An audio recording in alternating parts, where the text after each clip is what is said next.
तो आज की इस वीडियो में हम लोग जानने वाले हैं सिक्योरिटी रिफंड के बारे में। नीट के एस्पिरेंट का जो सिक्योरिटी डिपॉजिट हुआ था उसका रिफंड कैसा होगा। तो सबसे पहला सवाल है व्हेन एंड वेयर, कहाँ होगा और कब होगा। दूसरा सवाल है कि एलिजिबिलिटी क्राइटेरिया क्या होगा। और तीसरा हम लोग डिस्कस करेंगे जब डबल पेमेंट हो जाता है तो रिफंड कैसे कराते हैं, और स्टेट सिक्योरिटी रिफंड के बारे में बात करेंगे। हेलो फ्रेंड्स, मैं Afsana and welcome to my channel the air of learning. आज हम लोग बात करने वाले हैं सिक्योरिटी डिपॉजिट रिफंड के बारे में। सबसे पहला सवाल है कि कब होगा, सिक्योरिटी रिफंड का टाइम कब है। तो चलिए आज जानते हैं कि सिक्योरिटी रिफंड कब होगा, कब सिक्योरिटी रिफंड आपको मिलेगा। सारे राउंड्स ऑफ काउंसलिंग होने के बाद आपको सिक्योरिटी रिफंड मिलेगा।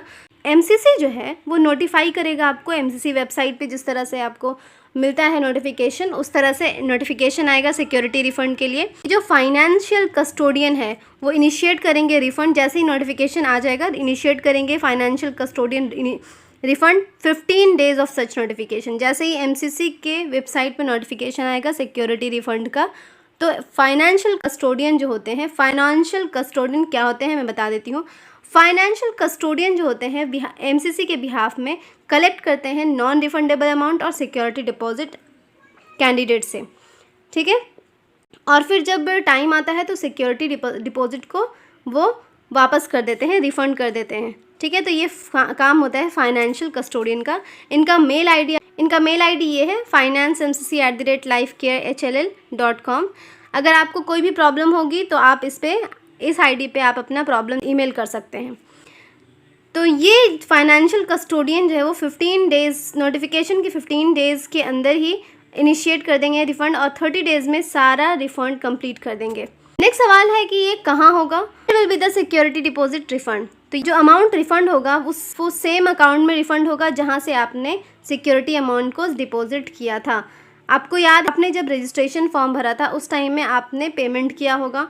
जिस अकाउंट से आपने पेमेंट किया है उसी अकाउंट में आपका पैसा वापस होगा। उसके बाद बात आती है कि एलिजिबल कौन से स्टूडेंट्स होंगे। तो चलिए इसकी एलिजिबिलिटी क्राइटेरिया पे बात कर लेते हैं। मैंने एक शॉर्ट लिस्ट टाइप का बनाया है। तो वैसे कैंडिडेट जिनको सीट अलॉट नहीं किया गया राउंड 3 या स्ट्रे वैकेंसी राउंड तक। दूसरे वैसे कैंडिडेट जिनका सिक्योरिटी डिपॉजिट फॉरफिट नहीं हुआ।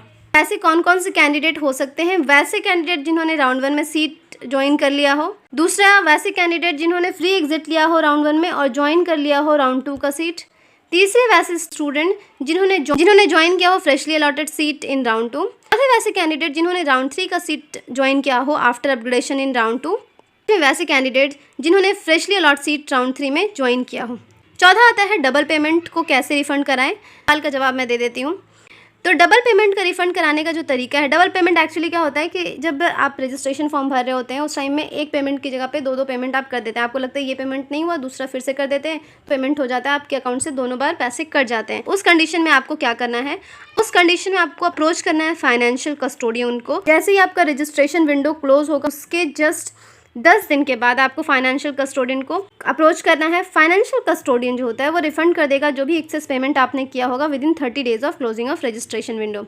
लेकिन फाइनेंशियल कस्टोडियन जो होता है वो डिडक्ट कर लेता है, या फिर वो 50% फीस डिडक्ट कर सकता है, या फिर 500 रुपीज़ पेमेंट में से डिडक्ट कर सकता है, ठीक। नेक्स्ट सवाल आता है स्टेट सिक्योरिटी रिफंड की क्या पॉलिसी है। तो स्टेट सिक्योरिटी रिफंड की बस ये आप जान लीजिए कि जब सारा राउंड कंप्लीट हो जाएगा काउंसलिंग का तो यहाँ पे मिल जाएगा। अगर आप सारे स्टेट्स का चाहते हैं तो आप प्लीज़ नीचे कमेंट में ज़रूर बताइएगा। आई होप ये वीडियो आपके लिए हेल्पफुल रही होगी। मिलते हैं नेक्स्ट वीडियो में। Thanks for watching my video. Bye bye, अल्लाह हाफिज़ एंड टेक केयर।